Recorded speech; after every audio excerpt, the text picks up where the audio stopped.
Hola, ¿qué tal? ¿Cómo están? Mi nombre es Daniel Sánchez. Hola, Diego Coy por aquí. Hemos estado un poco offline, ya llevamos como unos 6 meses sin grabar, más o menos, Diego. Más. Más de 6 meses, Dios mío. Creo Eh, que deberíamos empezar por ahí. Primero, disculpas a nuestros tres fieles audioescuchas y contarles por qué dejamos de grabar de un momento a otro cuando íbamos tan bien. bueno, ¿Quién es realmente, el culpable? no, el culpable, la culpa toda es mía. Acepto la culpa. Tuve una oferta de trabajo y no era en Colombia. Entonces esto me obligó a moverme de país, cambiar de trabajo, cambiar de casa. Entonces, todo esto mientras llegué a acoplarme de nuevo en este nuevo país, pues ya por eso estamos volviendo hoy. ¿Se puede saber qué país? Sí, sí, ahora estoy basado en México, estoy en el DF. Ahora, Ajá. según entiendo, me dicen chilanga. Es un poco despectivo, pero para mí no. Ya me apropié el término. Quiero hasta estampar una camiseta de fútbol que atrás diga 10 y chilanga. Y chilanga es un término despectivo para... Para personas que no son del DF y viven en el DF.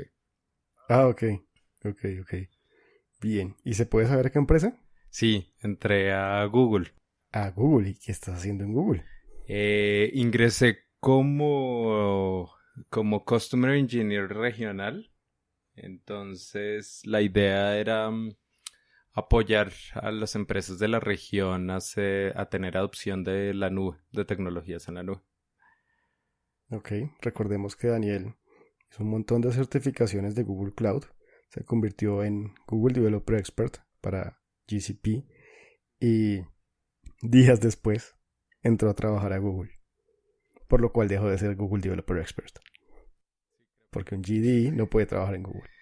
De hecho, estuve hablando con DevRel, que son los que se encargan de toda el relacionamiento con desarrolladores dentro de Google, y les puse el reto, les hice el challenge de que encontraron un Google Developer Expert más corto que el mío. Y bueno, ¿qué tal? ¿Qué tal todo este tiempo por allá? Bien, ha sido todo un mar como de experiencias este cambio. Estos últimos 6 meses han sido muy locos, pero ha sido muy bonito poder estar en contacto con empresas de una forma tan directa y poderles como ayudar a la adopción de tecnologías en la nube. Y ahí es que nos damos cuenta de todo el poder y la innovación que hay en Latinoamérica y definitivamente es algo que creo que te aprendí a ti, Diego, y es a tenerle fe a Latinoamérica. Y ahora es algo que tengo como bandera propia. Qué bien, porque yo le perdí fe. Ay, no sé, la falta de cultura en nuestra región, o esta cultura más bien tan machista, tan yo soy lo único que importa y el resto del mundo vale nada. Me ahorré, pero bueno, saber que te sirvió de algo y que vas a seguir con esa bandera me da un poquito de tranquilidad. Queda en buenas manos. Y bueno, en nuestro último capítulo habíamos pensado hablar en el siguiente, que iba a ser unas cuantas semanas después, acerca de procesos de contratación. Y qué mejor momento que este cuando pasaste por un proceso de contratación con uno de los grandes de tecnología. Entonces, ¿te parece si, no sé, nos comentas lo que se puede compartir acerca de tu proceso? Sí, claro. ¿Cómo fue? ¿Cómo iniciaste? Todo inicia realmente, o sea, la gran mayoría de los callbacks que vienen de Google vienen por referidos. Dentro de Google le creen mucho al criterio de los Googlers. Entonces tienes un más 10 puntos si eres referido. Eh, Obviamente para mí no fue fácil que un Googler confiara en mí de tal forma que me refiriera. Entonces, pues fue así como tuve un proceso de certificaciones y de estudio juicioso, también fue un proceso de relacionamiento y de lograr mostrarle a los Googlers que yo era un buen candidato para esta posición.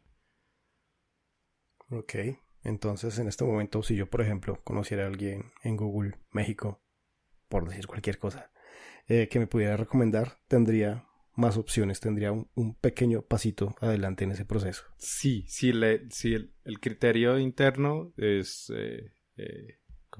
como que te creen. Sí, además porque tú cuando refieres a alguien haces como un pequeño script de por qué estás refiriendo a esa persona y eso pues es un pequeño boost que se le hace al CV. O sea, no estoy Ok, diciendo que te quite posibilidades el aplicar por fuera. Lo único es que es tal cual como si tú conoces a alguien en un bar de seco, o sea, te paras en la barra y simplemente lo saludas, o si llega un amigo y te presenta a esa persona. claro, te Es, entiendo, sí, es más exactamente lo mismo. confianza. Exactamente lo mismo, sí. Entonces te apalancas de la confianza que ya tienes en una persona para empezar a confiar en otra. Sí. Bien, entonces te refirieron y me imagino que te llegó un correo electrónico de, hola, iniciamos proceso. Sí, sí, el primero fue un correo electrónico y me hicieron una llamada muy corta. Eh, Esta llamada es una llamada de screening que hacen la ¿Qué es persona. screening? Están simplemente validando como si los skills que tú pusiste en ese CV realmente son. ¿Sí? Si tú dices, tengo muy buena forma de hablar o me desenvuelvo muy bien y te llaman a hacer el screening y realmente no puedes expresar todas tus ideas, pues se- Algo raro. ahí hay algo raro. Entonces el screening básicamente es eso y es la primera llamada y es una llamada muy corta. Recuerdo que la tomé en la oficina, estaba en un momento como estaba lanzando un pull request y me rebotó por pruebas. y en ese momento me entra la llamada así de la nada y me encerré en una sala de conferencias allá de la empresa en la que trabajábamos Ok, y entonces ni siquiera fue planeada la llamada. no, esta no fue, la primera no fue. Mm, te cogen de sorpresa también para hacerlo más real. Yo creo, yo creo. Igual había un correo como que decía que se iban a poner en contacto conmigo, pero no era algo planillado. O sea, en mi caso no sucedió así. Ok, bien, pasaste esa llamada. ¿Y qué siguió? Ahí arranca un proceso y acá me gustaría mucho referenciar a las personas que vienen, que quieren hacer proceso en Google, y es que vean plataformas como Glassdoor. Glassdoor es una plataforma independiente donde se comparten procesos de contratación de diferentes empresas y ahí ustedes pueden ver realmente hasta qué tipo de preguntas se le hace a cada uno de los candidatos. O sea, los ex candidatos o los candidatos comparten ahí sus experiencias y creo que ahí van a poder ustedes ver cosas que yo no les puedo decir por NDA. ¿Entendible? Pero sí es muy recomendable. Y es más, ¿sabías que Google invirtió en Glassdoor hace 2 años con su Ah, empresa sí. de inversión? Sí. Interesante. Sí, he visto Glassdoor, la he usado como para ver si tú buscas la empresa X en la que estás interesado y puedes ver lo que la gente pone porque es colaborativo. Yo tuve un proceso con ellos y me preguntaron esto. La entrevista fue más o menos de este tipo y querían saber esto. Entonces sí, sí lo he visto, me parece interesante. Buen dato. Bien, y tuviste como varias entrevistas, me imagino, como varios filtros, varios niveles. Sí, ellos tienen unos filtros, mi posición es de ventas dentro de Google. Entonces, obviamente, los skills de ventas eran supremamente importantes y los primeros 3 filtros fueron alrededor de eso. Y, y Pero después, wait, ¿cómo así? ¿Tú vendiendo? ya lo ves. Tú llegas y, buenas, vengo a hablarles de Don Google y quiero que abran su corazón. Sí, o básicamente. cómo es? Yo siento que yo soy como un advocate que te entrega una factura al final. A mí me gusta pensar que soy eso. Ok, pero entonces, ventas de verdad, ¿qué? Como saber hablar con el cliente, saber ofrecer las características de un producto. Sí, tal cual. eh, Mi cargo es, después de una calificación del cliente, lo que yo hago es entrar y ver cuál es el pain point que tiene el cliente en este momento. Y a partir de las tecnologías de Google, ¿cómo podemos solventar eso? Pues básicamente es eso. Y es ver si las tecnologías de Google son un buen fit para el cliente o no. ok, entonces si, no sé, el cliente almacena un montón de información porque ese es su negocio, todos los días almacena un montón de información y Google tiene una solución para eso. Tú te enfocas en esa característica principal y les vas a vender eso. Les vas a decir, con esto ustedes se van a ahorrar un montón de plata y un montón de dolores de cabeza. Más o Eh, menos. sí, básicamente es Bien. eso. Entonces, digamos, se hace el análisis de qué tipo de información es, cuál va a ser la mejor arquitectura, se arquitecta la mejor solución. En algunos casos específicos donde el cliente no se sienta como muy a gusto, podemos llegar a hacer una prueba de concepto y Ujú. mostrarle cómo funciona la plataforma. O si no, le podemos hacer un demo, que es básicamente lo que hacíamos en las charlas, como un demo de cómo funciona la tecnología y ya arrancar la implementación. Entonces hacemos como un poco de planeación de cómo hacer la implementación y Google siempre va acompañado de un partner. Entonces nosotros lo que hacemos es Ah, ir con un partner y el partner es el que se va a encargar de implementar. entonces tú te lavas las manos. Señor partner, ahí le queda. No, pues uno le deja Ah. el camino al partner para que... Ok, ok. Bien, continuando con el proceso. Tuviste esas varias entrevistas, pero me imagino que llamadas, videollamadas, te evaluaban habilidades soft skills, habilidades blandas, y llegó el punto en que te evaluaron tus habilidades ya técnicas. Sí, la entrevista, las entrevistas técnicas creo que fueron de los retos más grandes que he tenido. Me enfrenté, uno de mis evaluadores fue uno de los que ahora es mi compañero y el tipo es muy bueno en Big Data y me cogió por ahí. O sea, me cogió en Big Data y pues mi background es un poco más de DevOps.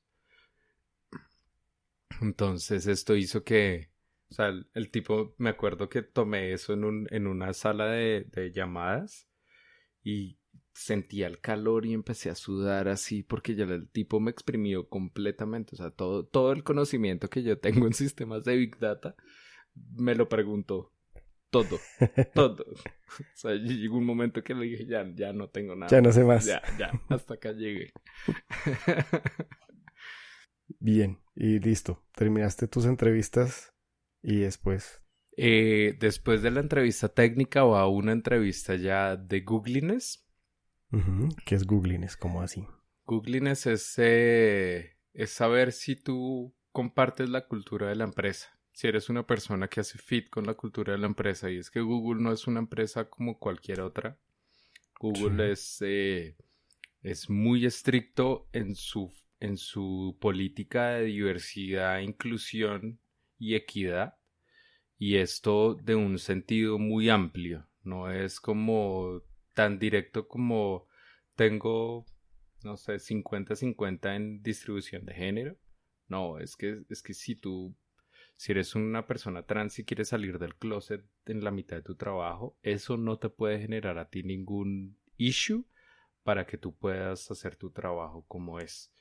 O que si tú tienes tu salud mental requiere que tú tengas algo especial como un health day a la semana, un health day al mes o algo específico. La idea es que tú no sufras de este tipo de discriminación y esto hace que no todo el mundo esté listo para una empresa de ese tipo. Eh, Esto pues estoy hablando solamente de un pedazo. Otra cosa es que dentro de Google tú tienes un objetivo claro como, o sea, yo soy sí y tengo que cumplir cierta cuota.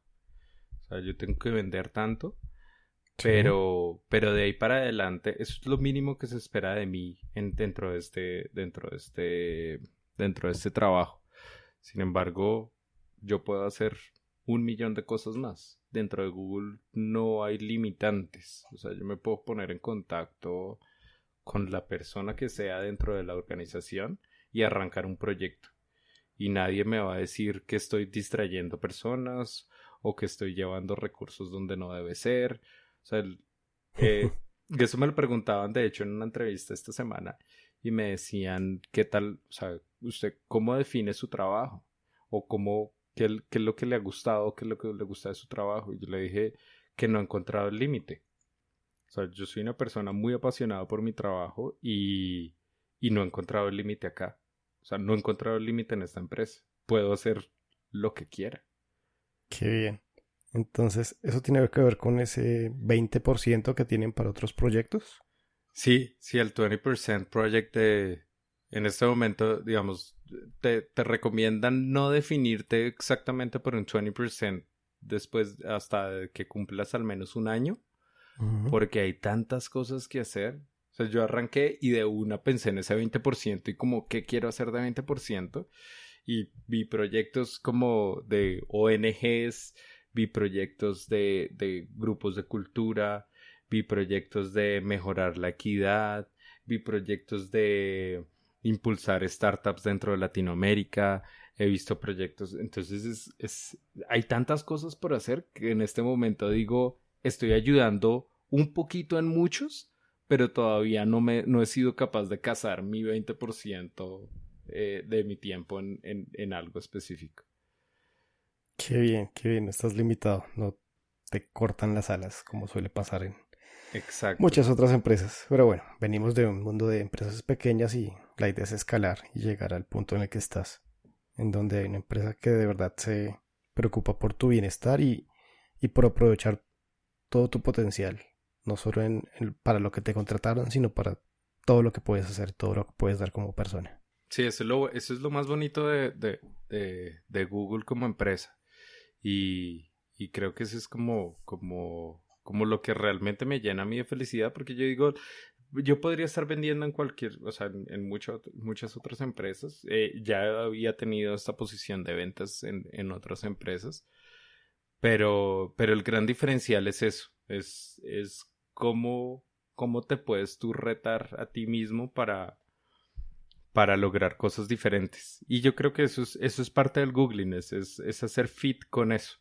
Y por eso se les hace tan importante pasar ese último filtro. Y el último filtro no es la entrevista más difícil técnicamente o donde tienes que responder de una forma, sino el googling es eso, es saber si haces fit con toda esta cultura, porque sí puede ser un poco abrumadora recibir 40, 50 correos en tu primer día de trabajo. ¿Sí me entiendes? Porque hay tanta información que tú tienes que mirar hacia dónde tienes que apuntar y tú eres el mismo que se regula. Tu manager jamás te va a decir, párale bolas a esto o a esto otro. Qué bien, interesante. Y después, Y después entra el proceso de negociación. negociación de salario. Sí, sí, sí, que pues digamos Google siempre se preocupa por mantener el tope de lanza y tengo que confesar que me pasó, o sea, ellos se preocupan porque tu ingreso neto sea el más alto de la industria para tu cargo. Y me pasó porque pues en medio de toda la emoción y con los salarios colombianos yo tuve que hacer como conversión de salario colombiano a salario en México y Sí. no tomé en cuenta una cantidad de variables y llegamos a una negociación y al final de la negociación Google mismo me dijo vamos a subirte un poco y vamos a adicionarte un poco más de acciones porque no estarías en el tope. Qué bien, honestos. Entonces, digamos, eso fue algo bonito que jamás me había pasado. O sea, siempre que la embarraba en una negociación de salario, pues él simplemente El mi empleador emplea, aprovecha. tal cual, tal cual. Claro, sí, sí, bueno, vamos a hacer el esfuerzo de pagarle todo eso. Vamos a ver. Sí pasa porque normalmente nosotros cuando pues, estamos cambiando de posición y subiendo tal vez en nuestro camino, no sabemos cuánto cuesta el siguiente paso, cuánto nos deben remunerar por ese siguiente paso al que estamos tratando de llegar. Y no tenemos la información adecuada, por eso sitios como Glassdoor son tan importantes porque ahí también dan salarios promedios por cargo. Entonces está muy bien que nos informemos antes. Y Sí. listo, después que te fuiste, ¿qué tal ese proceso de relocation? Bueno, pues el relocation con Google fue, o sea, yo me sentía como una diva. O sea, es algo que no estaba acostumbrado a tener. Llegar y tener un apartamento ya listo, amoblado para recibirme mientras llegaba mi mudanza. Entonces fue como muy bonito estar como en la zona más fresa del DF, en un apartamento amoblado con ¿Qué es fresa? ¿Qué es fresa? Acuérdate que... fresa en Colombia sería gomelo, no sé, Y en otras partes de Latinoamérica. como, uy, Fifi, fifi, fancy. Así, sí. yo creo que ya se entiende. Sí, entonces fue muy bonito. Igual sí sentí el golpe de, digamos, a pesar que mi familia no vivía en Colombia y yo ya estaba acostumbrado como a vivir en esa dinámica sin familia, sí medio duro como perder el relacionamiento con mis amigos. Y creo que eso fue con mi esposa una de las cosas que más fuerte nos dio, como llegar al viernes sin a quien llamamos, a nadie. O sea, nos tenemos usted y yo y ya, no somos más acá. ¿Qué Pero recomendarías para la gente que se cambia a una ciudad totalmente nueva? No sé, a mí se me ocurre por ahora, si en algún momento me pasara, buscar el GDG local y pegarme a los meetups que hagan. sí, sí, fue algo como que siento que fallé y me debí haber ido Pero sí busqué, por ejemplo, meetups acá. En Colombia hay meetups de correr, meetups de bicicleta, meetups. Y acá llegué a Sí. buscar meetups como para buscar montar bici, porque pues como sabes, me encanta montar bici. Y llegué a buscar meetups de bici y no había. O sea, Mm, acá el meetup lo tienen como muy sesgado hacia comunidades de tecnología. Entonces hay ok. varios GEGs dentro del DF, pero meetups de otro tipo de cosas no hay, no había. Entonces, digamos, eso fue como una de las cosas como que nos dio duro. Sin embargo, pues fue una experiencia muy chévere de vivir, como tener una casa nueva, un sitio nuevo, todos los días era una exploración, entonces nada más como irme a la oficina. Y México es una ciudad muy rica en cultura y eso me ha fascinado y todavía me sigue fascinando y es que acá tú sales un lunes y encuentras qué hacer, o hay un concierto, o hay una exposición, o hay un festival, hay algo para hacer y eso me ha encantado, es de locos. Qué bien. Comida, ¿qué te ha hecho falta? Comida, el arroz me hace falta. El, ¿Cómo así? ¿No comen arroz? no, en el colombiano, no sé si hay alguien no colombiano que nos escuche, pero el colombiano come arroz casi a diario y el Es que sí, colombiano siente que no almorzó sino es, comió arroz. si no hay arroz, no hubo almuerzo. Exacto. Entonces eso es algo que tenemos los colombianos y Ay, acá el arroz es la tortilla. Entonces ellos ah, deben tener tortillas siempre y les fascinan las tortillas y para ellos es una parte súper importante de su dieta. pero sí me ha dado duro como tanta tortilla, tanta salsa picante, tanta crema Eso no y, y, pica. y poco arroz. Típico mexicano. ¿Esa salsa pica? No, eso no pica, pica poquito. Nunca, nunca le crean eso a un mexicano. Nunca, Sí, nunca. sí, jamás, jamás. Sí, me pasó con un cliente, o sea, uno tiene como un periodo ramp up y después entonces ya te empiezan a enviar como a clientes y a hacer shadow. Y mi primer cliente fue un cliente grande. Y entonces los invitaron a la oficina y yo iba a hacerles una presentación de todo nuestro stack de DevOps y cómo les íbamos a ayudar a través de la implementación de DevOps en su empresa a mejorar los ciclos de desarrollo. Entonces, pues yo llevaba mi presentación lista y almorzamos con ellos y había unas cebollitas rosadas que hasta el sol de hoy no sé cómo se llaman. Pues yo vi unas cebollitas y dije, pues son unas cebollitas, se las voy a echar a la ensalada y listo. Ay.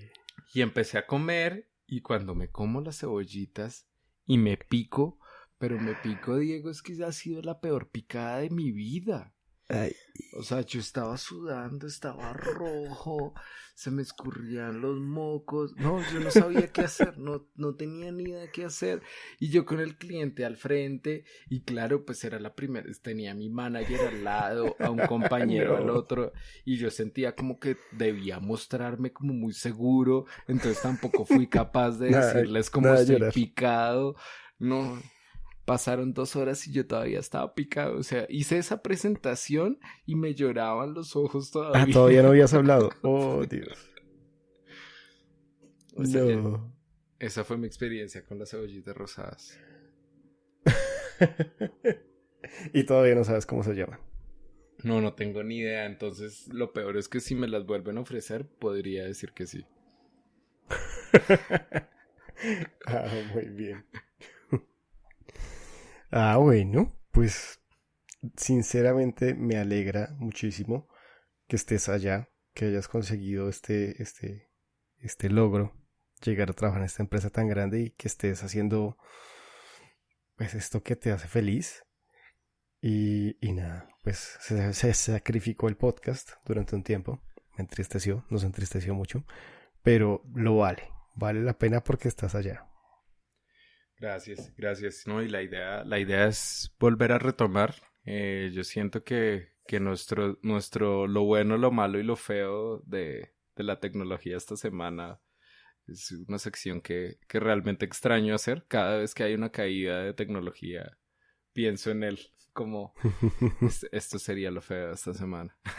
Ah, muy bien. Entonces, empecemos. Voy a entrevistar a un Googler por primera vez en mi vida. Así que, Daniel, cuéntanos, ¿qué ha pasado en tecnología en los últimos meses? Lo que quieres destacar de lo que ha pasado últimamente.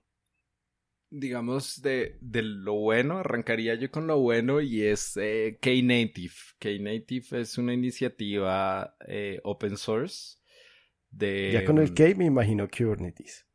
tal cual, Ah, muy tal bien. cual. O sea, es un proyecto súper poderoso porque tomaron funciones como el serverless de funciones as a service. Y el Funciones as a Service tenía un gran problema y era el lock-in. O sea, tú levantabas un Lambda o levantabas un Azure Functions o levantabas un Cloud Functions en Google y en cualquiera de los tres tenías formas diferentes de adicionar dependencias, de adicionar los requerimientos y el manejo de dependencias era diferente en cada uno de los productos.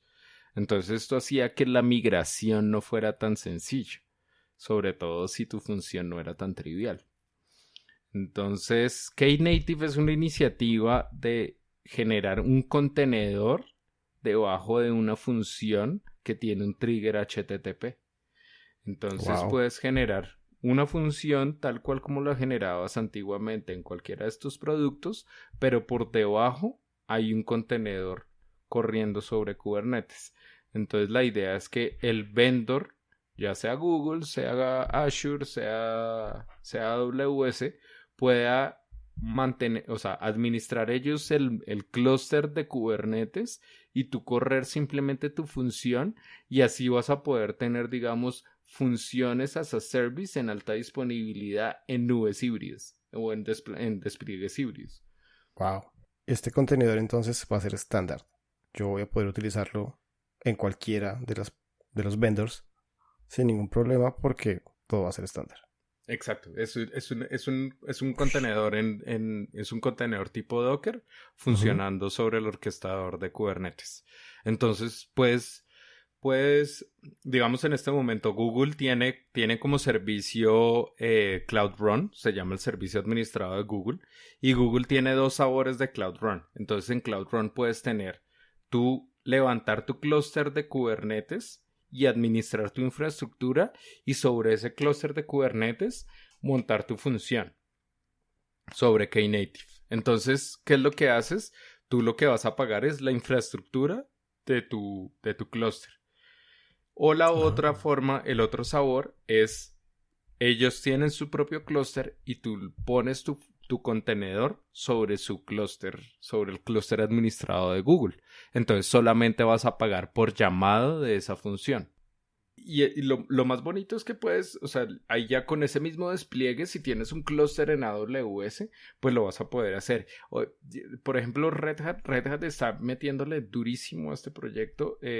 IBM también le está metiendo durísimo. Entonces está haciendo que se abra el abanico de opciones y tú ya puedas armar una nube híbrida serverless de una forma muy sencilla y con un único pipe de CI/CD. Wow. Muy bien. Knative, para tenerlo en cuenta. ¿Qué otra cosa? ¿Qué más has visto? Ha pasado harto. Hemos tenido bastantes eventos y hemos tenido un periodo largo para tener varios releases, para que tengas cosas para contarnos. Se viene productos que me han enamorado últimamente. El Identity Platform de Google. No sé si alguna vez escuchaste del sistema de autenticación de Firebase. Firebase Authentication. Sí. Es hermoso. Es hermoso. Par de clics, implementación 5 líneas de código en mi aplicación. Lo más bonito de esto es que no solamente se quedó ahí, sino que empezaron a extenderlo y ahora va a ser parte de toda una plataforma de autenticación. Entonces, Google está generando una plataforma de autenticación y entonces puedes tener como tus identidades federadas en otra plataforma. Si ya las tienes, digamos, en algún otro sitio tienes todas tus identidades de tus usuarios, puedes federar estas identidades y para tus aplicaciones nuevas te podemos generar como lo que venía haciendo Firebase. O también podemos hacer el signing con diferentes proveedores. O podrías tener tu Identity Platform federado en otro sitio y que ellos hagan la autenticación, pero esta plataforma lo que va a hacer es generar solamente los tokens y el manejo de tokens. Entonces, siento que es un gran competidor para lo que es Auth0, que es como el estándar de facto de la industria para este tipo de plataformas y que había sido un líder solitario en todos los features que ha tenido. Pero siento que Google está trabajando fuertemente este producto y es algo que últimamente, a pesar que mi gran pasión es DevOps, he estado estudiando fuertemente Identity Platform y me parece que es un gran competidor en esa industria de plataformas de autenticación. Buenísimo, hay que verlo. ¿Estás escribiendo? No, sabes que ahorita tengo ganas de lanzar un pequeño blogcito como de pequeñas funciones que estoy usando para pruebas de concepto que estoy montando. Entonces, como ¿Vale la pena? estoy Sí. pensándolo como el Daniel's Toolbox, como una pequeña caja de herramientas de bobadas que escribo, pero que igual toman tiempo y si las hubiera encontrado en GitHub, pues me hubieran salvado la vida. Sí, a alguien le va a servir. Muy bien. Yo también espero volver a tener la inspiración para escribir. Siempre lo intento, cada algunos años, cada 3 años tal vez, escribo un blog post y ahí se queda. 3 años después. Y siempre empiezo el post como, ok, ahora sí, vamos a ponerle la energía necesaria para hacer varios blog posts continuos. Este es mi primer blog post en la serie de bla bla bla bla. Y nada. ¿Y de qué has escrito, Diego? Alguna vez escribí, bueno, en mi vida, tuve un blog post, un blog en WordPress hace muchos años. Recuerdo que el post al que más esfuerzo le puse fue cómo conectar tu Mandrake o Mandriva Linux. No me acuerdo si todavía era Mandrake, el viejito.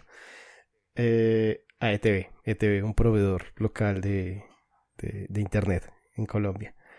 Porque había que hacer la conexión ADSL con un usuario y contraseña. Entonces el PPPoE.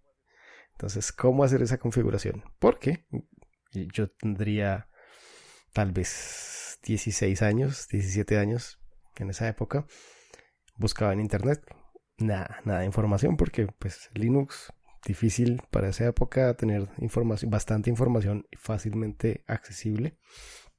Y hice el intento de comunicarme con el operador telefónicamente, decirles, señores, servicio al cliente, soporte técnico, necesito que me ayuden a conectar mi Linux. ¿Su qué? Mi Linux. Ah, sí, haga clic en inicio de ejecutar. No es Windows, es Linux. ¿Qué? Ah, sí, ya lo comunico con mi supervisor. Finalmente me llevaba una persona, no sé, 5 transferencias después, a la persona que me leía el manual de Red Hat. Solo tenían para Red Hat. Red Hat. ¿Quién en su casa tiene bueno, eso? Exacto. Después de mucho tiempo lo solucioné por mi cuenta, no sé, tal vez tomando información de 10 lugares diferentes. Lo puse en un blog post, en un blogcito que tenía en WordPress, como decía. Y ya, ese fue como mi post más popular en esa época. Escribía varias bobaditas como de tecnología que iba aprendiendo. Ya, después, vida moderna. Alguna vez escribí acerca de enviar notificaciones push para la web. Entonces, utilizando Firebase. Escribí sobre Angular también. AngularJS. Y ya, no he vuelto a escribir nada. Ahora quiero escribir acerca de Web Components y acerca de aplicaciones progresivas. Bueno, sigo hablando de aplicaciones progresivas todo el tiempo porque es lo que está de moda. Por fin se puso de moda. Ya veo más gente hablando acerca de aplicaciones progresivas. El sábado pasado estuve en un evento de Microsoft en donde me invitaron a hablar y no fui el que habló de aplicaciones progresivas. Me sentí raro escuchando a alguien más hablando acerca de mi tema. Pero bueno, me dio mucha alegría. Pero todavía falta que la gente entienda y pueda transmitir el concepto de que esto no es una aplicación nueva, no es que tenga que ser un sitio web nuevo, sino es simplemente aplicar nuevas tecnologías, cosas nuevas que se han ido liberando con el tiempo para que su sitio web sea realmente moderno y se adapte al futuro. Y bueno, ¿por qué empezamos a hablar de eso? Así, porque ibas a empezar a hacer mi Toolbox. Tu Toolbox. Sí. Bueno, yo tengo que confesarte que he lanzado mi primera PWA. ¡Epa! Entonces... muy bien. No, Cuéntanos. Mi esposa está trabajando en un proyecto personal y me ofrecía lanzarle su sitio web. Y dije, pues sería muy canalla donde hablando tanto tiempo con Diego y escuchando la charla de PWA no sea una PWA. Entonces... Muy bien, hay que lo verla. lanzamos, riricast.com, hago la cuña y... riricast.com. Ah, Riricast. Sí, A verlo.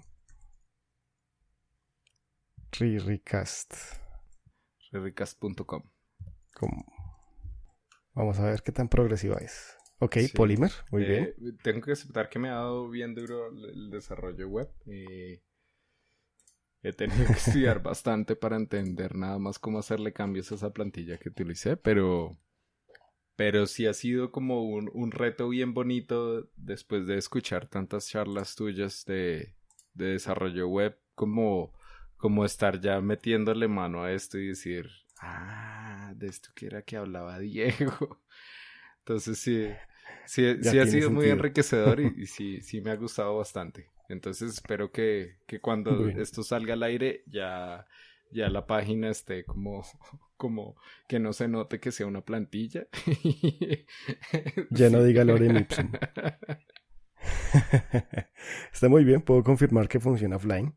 Es un buen Bien, primer paso. vamos bien. Es- Eso. Lo siguiente es subirlo a Kubernetes. Sí, de hecho he estado tratando de meterlo, lo quiero montar sobre Cloud Run. Pero Ajá. o sea, hay algo que estoy haciendo mal ahí con Polymer y Kubernetes. Porque ya, bueno, el hecho es, tengo ahí un lío y tengo un problema ahí de un listener que no he podido setear bien. Pero sí, la idea en este momento está corriendo sobre App Engine, pero la idea es que corra sobre Cloud Run. O sea, lo quiero state of the art. Excelente.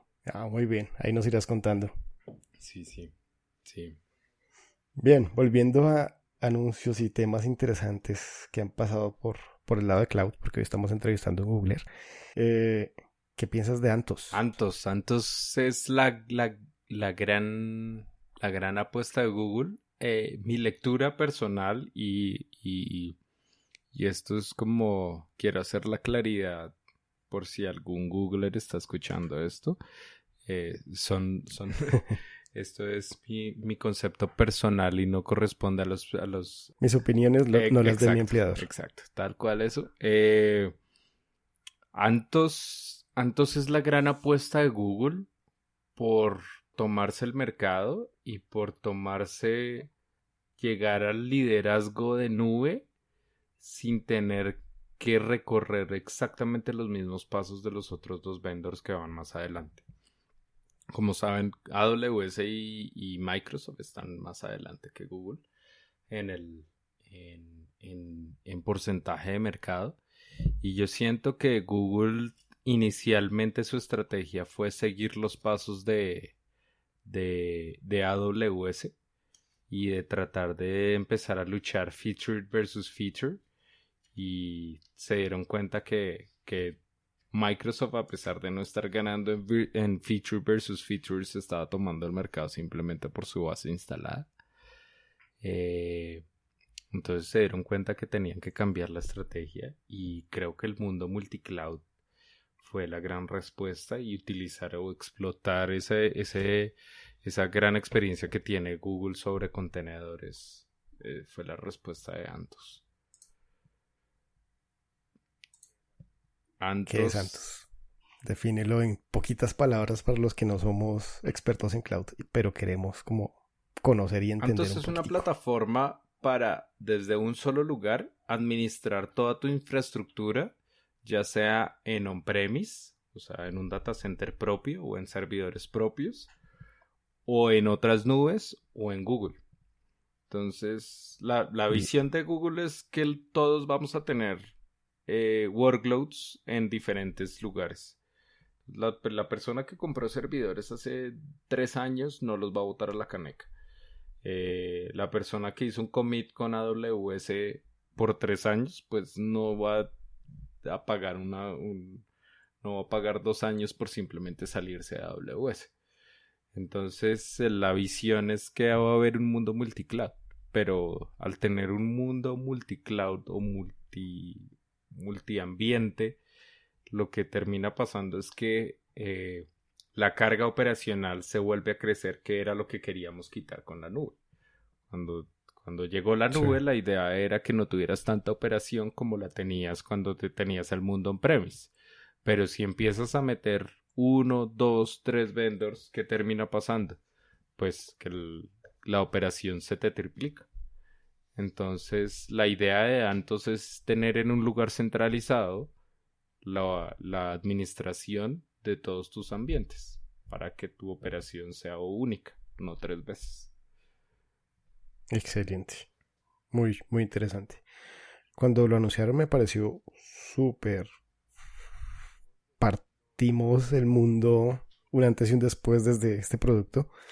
Pero siento que no le han hecho el suficiente ruido porque creo que es una promesa muy, muy, muy interesante. Siento que el mercado también tiene que llegar a entender todo lo que está pasando y además porque Antos no solamente se basa en Kubernetes, sino todo el manejo de comunicaciones se basa en endpoints tipo Envoy, que es lo que hace Istio, que es un service mesh, es un administrador de comunicaciones entre endpoints. Entonces, nada más llegar a ese punto de madurez donde un equipo de desarrollo ya pueda llegar a implementar eso nativamente, no es tan sencillo. Entonces, siento que Google lo que está haciendo es lanzando el producto, buscando como clientes líderes que van a implementar esto.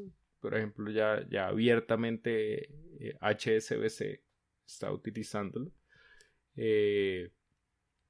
Y la idea es como empezar un proceso de evangelización en cuanto a Kubernetes, porque lo que me he encontrado generalmente con los clientes es que sienten que todavía hay que convencerlos entre Kubernetes versus Mesos. Y pues Ok. yo me siento teniendo la conversación VHS versus Beta de hace unos años y ya, pues ya cuando el Beta se está descontinuando, que pues, ya el orquestador de facto de la industria es Kubernetes. Entonces, pues Total. ya no, pero es una conversación que todavía estamos teniendo con los clientes y no está mal. O sea, no está mal poner en crítica todo lo que es Kubernetes y no es un proyecto perfecto.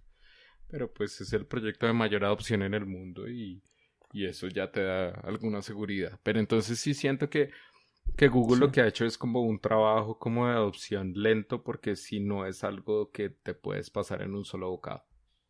Para lo último que mencionaste de Mesos versus Kubernetes, hace unos días estaba haciéndole mentoría a algunas startups y por algún motivo hablamos de Git, GitHub, no sé, hacer como dijimos hacer push al repositorio. Y una de las personas de una de las startups dijo, no, es que nosotros utilizamos SVN. Diablos. Diablos, señorita. Eh, sí. Eh, y lo curioso fue que la persona estaba muy firme en su posición de que es que SVN me funciona y no tengo por qué cambiarme a eso que ustedes llaman Git.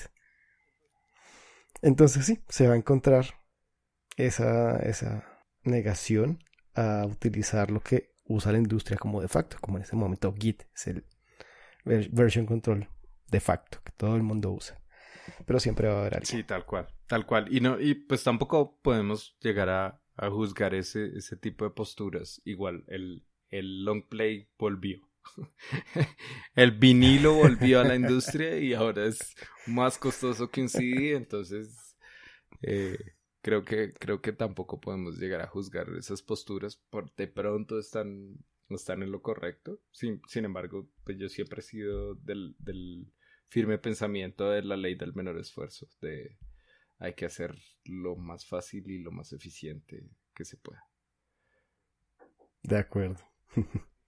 ¿Qué otra noticia? ¿Qué otra? ¿Hay algo más bonito o nos vamos a lo feo? Creo que de bonito me lo voy a guardar para los siguientes capítulos que podamos desarrollar un poquito más todos Bien, estos, bien. estos Distribuyámoslo. productos que han salido en estos meses. De feo las caídas. Las caídas, creo que ha sido el año con mayor cantidad de caídas de servicios que he visto. O sea, y acá no solamente estoy hablando de un vendor o de una tecnología, por ejemplo, hoy Cloudflare, que es uno de los de las soluciones de networking más fuertes y de seguridad más fuertes que tenemos en la industria y se nos cayó Cloudflare. que ¿Qué hace Cloudflare? Así como el producto principal. Te asegura tu infraestructura. Te asegura tu infraestructura contra ataques como de DOS y ese. O sea que las solicitudes de los clientes pasan por Cloudflare y después llegan a mi servidor. Y si se cae Cloudflare, pues se te cayó tu servicio y eso fue el gran golpe de hoy. ¿Quién no se cayó entonces en todo este tiempo? ¿Todo el mundo se ha caído? Todos se han caído. A Azure se le cayó toda una zona. Google ha tenido, se le hizo y no sé si vieron ahí en el blog oficial de Google, se hizo un post contando exactamente qué fue lo que pasó en la gran caída que tuvo, que se llevó servicios propios de Google como YouTube, como Gmail, y también se llevó servicios de sus clientes, y fue un push porque ustedes saben que todo el networking de Google funciona como software. O sea, el networking de Google no funciona a base de firewalls, sino funciona a partir de software. Es un software defined networking. Entonces, se hizo un push, y se hizo un push con etiquetas erróneas, entonces afectó gran cantidad de todo el tráfico que estaba en Nueva York, que es East 1, y lo que hizo fue generar un cuello de botella en la región. Y cuando fueron a tratar de revertir, ellos se dieron cuenta muy rápido del problema y trataron de revertir, pero cuando trataron de revertir, el push no les llegaba porque estaba saturada la red. Entonces les daba timeout. Entonces imagínate eso. O sea, tienes un problema de software y tienes que arreglarlo y ya sabes cómo hacer la reversión, pero no lo puedes hacer porque toda tu red está saturada. Entonces, y les daba timeout y tuvieron este lío, y por eso se demoraron tanto en replegarla o devolver el push que habían hecho y poder restabilizar otra vez. Fue una cosa bien loca, bien loca. O sea, como de los grandes poderes de Google es tener un networking todo manejado por software, definido por software. Y eso en este caso fue como su gran dolor. Lo mejor ahí es el cuello de botella. No sabemos cómo solucionarlo, tenemos la solución, pero no la podemos además, subir. yo digo, ¿tú te imaginas estar tú haciendo el push de eso y que te dé timeout? Y tú estar haciendo ese... Sí. Porque literalmente es pichar enter dentro de tu terminal y tratar de lanzar ese código para arreglar el problema que tuviste. Que no me habría gustado ser ninguna de las dos personas, ni el que tenía que solucionarlo, ni el que lo dañó. Sí, tal cual. Eso fue como una de las grandes caídas de...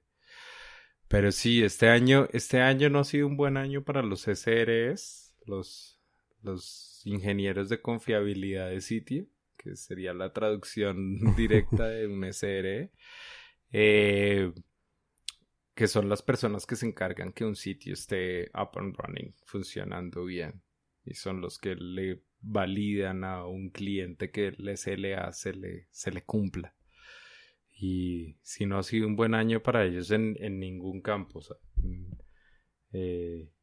a AWS Redshift se le cayó que su data warehousing hace una semana. Creo que este año hemos tenido más noticias de outage que... Sí.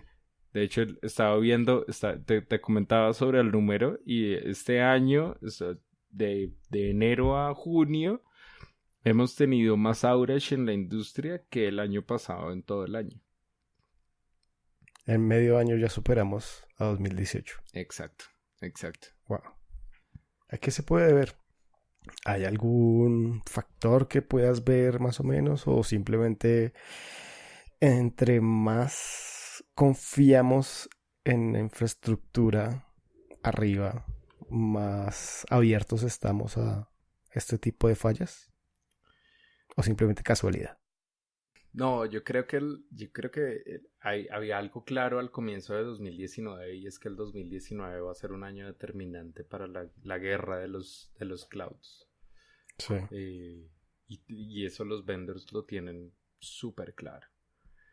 Y tú ahí te la estás jugando como hacer las cosas rápido o hacer las cosas perfecto. Eh, Ok. la perfección no existe y la perfección en ingeniería muchas veces no es la mejor solución. Ponte a pensar en tu Entonces, último desarrollo. eh, si, si quieres, si necesitas algo con una velocidad abismal, tienes que tomar ciertos riesgos y tienes que asumir ciertos riesgos. Y siento que todos están tomando ciertos riesgos y eso se está viendo en la industria. más o menos como la vieja filosofía de Facebook, muévete rápido y rompe cosas. Sí siento que es No tan extremo. no tan extremo porque sí siento que pues ellos sí han tenido huecos de seguridad como Uf, muy que digamos ya por eso cerré Facebook, por eso cerré Instagram, porque ya creo que en mis bases morales ya eso no cabe. ¿ah, sí? Sí, no, para mí la información y la privacidad son algo primordial y siento que una empresa que no lo respete no lo vale para mí. Entonces, pues sí, hay que tener ciertos mínimos, o sea, cierta ética para funcionar. Sin embargo, pues si necesitas moverte rápido, tienes que tomar ciertos riesgos. Lo mismo que caminar y correr. O sea, si tú caminas, es muy poco probable que te caigas. Si corres a tu máxima velocidad, tu probabilidad de caerte es mucho más Aumenta. alta. Y eso es básicamente lo que yo estoy viendo en la industria en este momento. Todos saben que tienen que correr para tomar ventaja y están en eso. Me gusta ese análisis, sí. Estoy de acuerdo. ¿Algo más? ¿Algo feo? ¿O alguna otra caída importante? Eh, no, no, realmente no tengo otra caída. Hay algo que sí me gustaría nombrar de feo y es, no sé si recuerdas cuando hubo todo el problema de la cantidad de información que Facebook estaba compartiendo a través de su API con sus clientes y que los clientes podían jalar demasiada información de los usuarios a ¿Hablas través de de su... épocas Cambridge Analytica? Sí, sí, de esa época. Antes de que se cerrara ese API, una empresa mexicana que se llama Cultura Colectiva hizo un dump de toda la información que pudo de las personas que estaban siguiendo su sitio y su plataforma a través de Facebook. Y no aseguró esta información y la guardó en un bucket S3 y la dejó así. Público, como suele pasar. Sí, tal cual. Entonces, y quedó público y se dieron cuenta y bajaron toda esa información y toda esa información eh, se volvió pública y en este momento la puedes encontrar en internet. Y lo que más, o sea, ¿por qué lo traigo a colación? Porque yo siento que fue un problema grave, uno, haber hecho ese dump, porque ellos no sabían ni siquiera qué hacer con esa información y la guardaron en un bucket porque ya sabían que no la iban a poder bajar después. Y no la aseguraron y además de eso, nunca hicieron nunca hicieron un anuncio, nunca pidieron unas disculpas públicas. Tú en la página hasta el sol de hoy yo todavía estoy esperando un comunicado que digan mierda, la cagamos. Y esto es algo supremamente delicado. Esa información que se filtró. Wow. ¿Tienes idea de qué tipo de datos estaban allí? estaba datos de personales, o sea, nombre completo con correo electrónico, tu edad, lugar de vivienda, había datos de si tenías en Facebook, por ejemplo, datos de quién es tu primo, quién es tu relacionamiento, también estaba dentro de esa base de datos. Entonces, pues sí se me hace como súper, súper delicado tener esa cantidad de datos abiertos y expuestos y ni siquiera haber pedido disculpas a los usuarios. Sí. Algo que, bueno, finalmente es cierto que tenemos que llegar a aceptar de alguna forma es que nuestros datos, nuestra información es el oro de la industria tecnológica. La moneda con la que ellos viven es nuestra información porque de eso van a sacar mucho dinero. Y bueno, hay que aceptarlo y finalmente lo van a hacer. Está bien. Háganlo porque pues nosotros estamos aceptando darles nuestra información. Sí. Y las empresas que asesoro les digo, aprovechen la información, los datos son oro. Pero siempre aseguren esa información y asimismo anonimicen la información. Está bien saber que yo soy una persona que todos los días va y compra café a las 7 de la mañana y después toma un Uber por 20 minutos hacia otra parte de la ciudad y compro zapatos cada 2 meses. Está bien saberlo porque le sirve para su negocio. No está bien que sepan que soy yo personalmente, esta persona. Exacto. Tienen que anonimizarlo. Está bien que tengan los datos, los van a tener, los van a sacar, les va a servir, pero anonimícenlo, que nadie pueda saber que realmente fui yo, Diego Coy. Tal cual. Sí, eso creo que era lo feo que tenía como... Y era algo que tenía como muy guardado y me molestó mucho. De hecho, conocí a una de las personas que trabaja en esa empresa y una persona divina, muy, muy buena onda. Sin embargo, cuando le puse este tema sobre la mesa, sí, como que me evadió el tema y terminó la conversación de forma bien tajante. Entonces sí, me parece que no es la forma, no es la forma. Si tú la embarras, hay que poner la cara. Total, siempre. Bueno, creo que ha sido un buen primer capítulo del año. Una buena vuelta a este mundo. Esperemos que se repita, que sigamos hablando. Esperemos que nuestros 5 audio escuchas en el mundo nos den su feedback, nos comenten qué tal les pareció y vamos a esperar poder entregarles otro capítulo pronto.